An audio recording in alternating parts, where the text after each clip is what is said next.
posting from a throwaway because I'm genuinely scared someone we know might recognize this.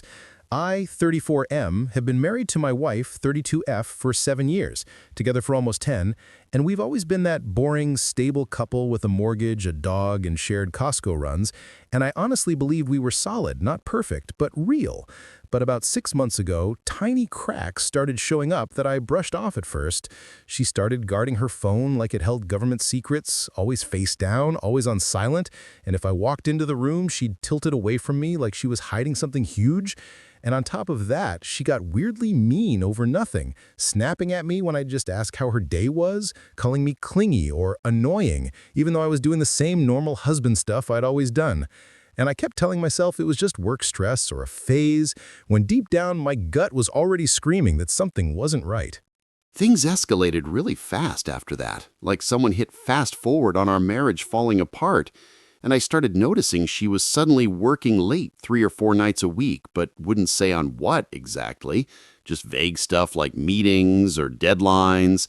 And when I offered to bring her dinner, she'd snap that I was embarrassing her and to just stay home.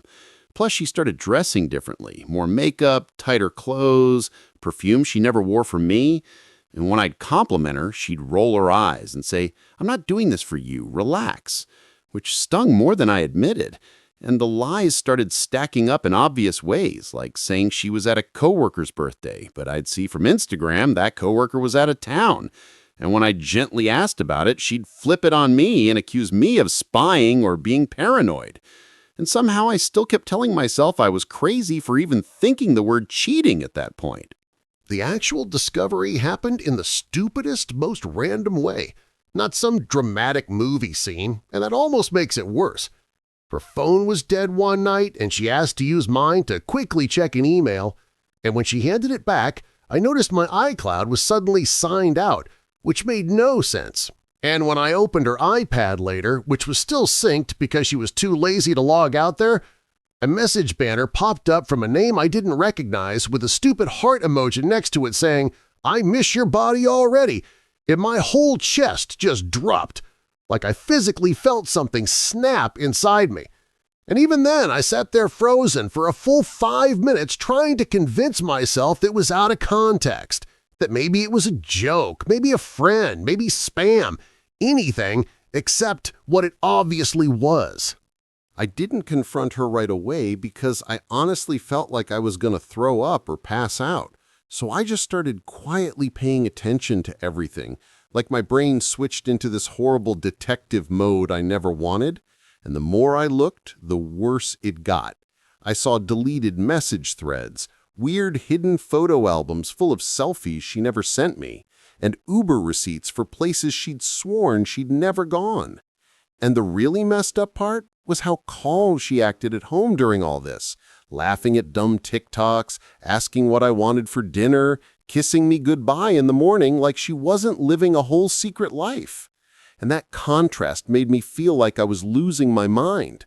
Because how can someone pretend that well while lying straight to your face? The confrontation happened on a random Tuesday, and it exploded so fast I still replay it in my head like a car crash I can't look away from. I asked her calmly at first if there was anything she wanted to tell me, like giving her one last chance to come clean, and she laughed and said I was being weird as hell. So I told her I'd seen the message on the iPad, and her whole face changed for half a second before she went full defensive mode, calling me a creep, saying I invaded her privacy, that I was obsessed and controlling, then tried to say it was just a coworker joke and that I was crazy for taking it seriously. And when I asked why someone would text her, "I miss your body," she actually rolled her eyes and said I was being dramatic and that I always make everything about me. That's when the lies started coming out rapid fire, like she was just grabbing them out of the air.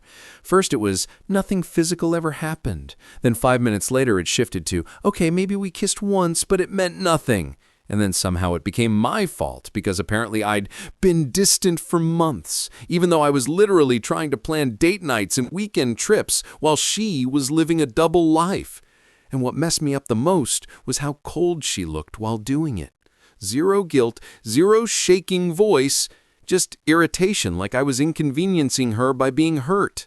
And when I asked her straight up if she loved him, she paused just a second too long before saying, "It's not like that," which was basically an answer without being an answer. After she finally went quiet, the house felt like it had no air in it, and I just sat there shaking while she walked around like nothing had really happened, grabbing a glass of water and scrolling her phone. And that's when it actually hit me how badly I'd been betrayed. Like my brain finally caught up with what my heart had already known. And all the emotions just flooded in at once. Rage so intense, my hands were trembling. This deep, sick sadness sitting in my chest. And a kind of humiliation that I didn't even know how to process because I'd been defending our marriage to people while she was out here making a joke of it. And I didn't cry in front of her, but the second I locked myself in the bathroom later, I just slid down the wall and completely lost it. The next few days felt surreal, like I was walking around in a body that wasn't mine. And suddenly everything in our house felt fake. The couch we picked together, the pictures on the wall, the stupid little souvenirs from trips.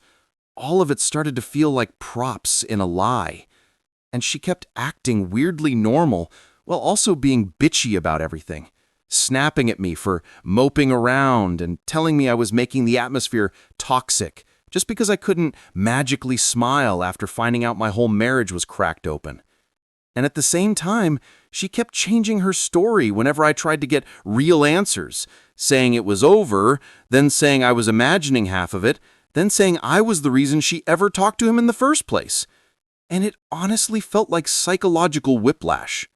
I started sleeping on the couch because I couldn't stand being near her without feeling sick, and every little sound she made, laughing at her phone, humming while cooking, even breathing, felt like salt in the wound.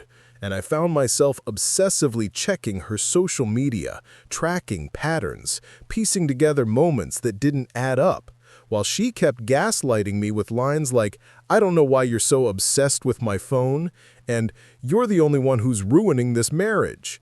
And the worst part was realizing that even though I had the proof, she could still make me doubt my own sanity, twisting the truth, so I felt guilty for being hurt, like my pain was somehow her inconvenience.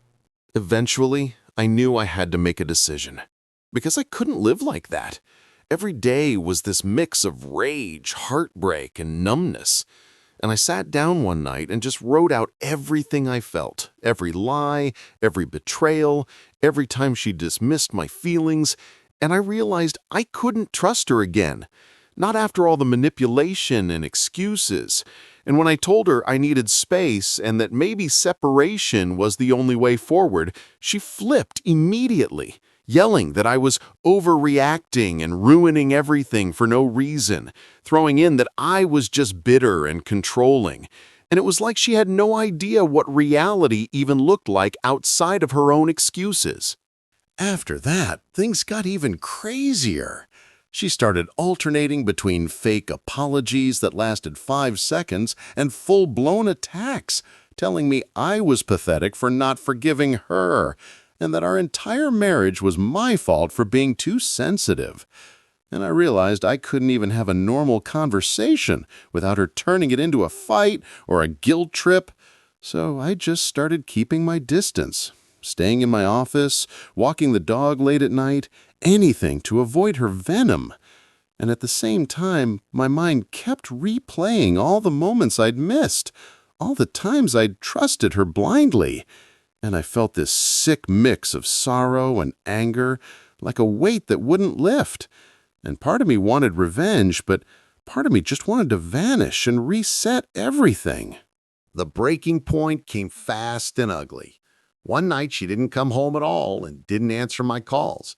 And when she finally texted at like 7 a.m. saying she crashed at a friend's place, I checked her location history and saw she'd been at the same apartment I'd already seen in the Uber receipts, and something in me just went completely numb instead of angry. Like my body finally gave up trying to save something that was already dead. And I packed the bag without even really thinking about it, just on autopilot, while she tried calling me dramatic and telling me I was running away from my problems. And for the first time, I didn't argue or defend myself because I finally understood I wasn't the problem in this mess. I spent the next few weeks mostly staying with a friend, trying to sort my thoughts and breathe again without her constant presence, and it was a weird mix of relief and heartbreak. Relief that I wasn't constantly on edge, but heartbreak because I kept imagining all the little moments I thought were real that were actually lies. And every notification on my phone made my stomach drop for a second before I realized it wasn't her. And slowly, I started writing again, journaling everything I felt, talking to people I trusted, and realizing that I had been carrying this guilt for things I didn't cause, and that maybe, just maybe, I could start picking up the pieces of my life without her manipulation pulling me down. Eventually, I had the talk, one last time, not to beg or argue, just to set boundaries and make it official. And I told her I was filing for separation and that she needed to accept responsibility instead of twisting everything onto me. And she reacted exactly as I expected, yelling, calling me cruel, telling me I was overreacting and that I was being selfish for not giving us a chance. But I just stayed quiet, feeling the strange calm for the first time in months, like a heavy storm had passed, and I was finally standing on solid ground. And for the first time, I truly understood that I couldn't save someone else's conscience. I could only save my own sanity. Looking back now, months later, I still feel the sting, but I also feel stronger and clearer about what I deserve. And the biggest lesson I've learned is to trust your instincts and never ignore the small signs, because they're usually not small at all. And that no amount of love or history excuses betrayal or gaslighting. And if anyone reading this is in a similar situation, my advice is brutal but necessary. Protect yourself first. Don't rationalize their lies, and know that walking away isn't failure, it's survival. And eventually, you'll find peace and the ability to rebuild without carrying someone else's toxic weight.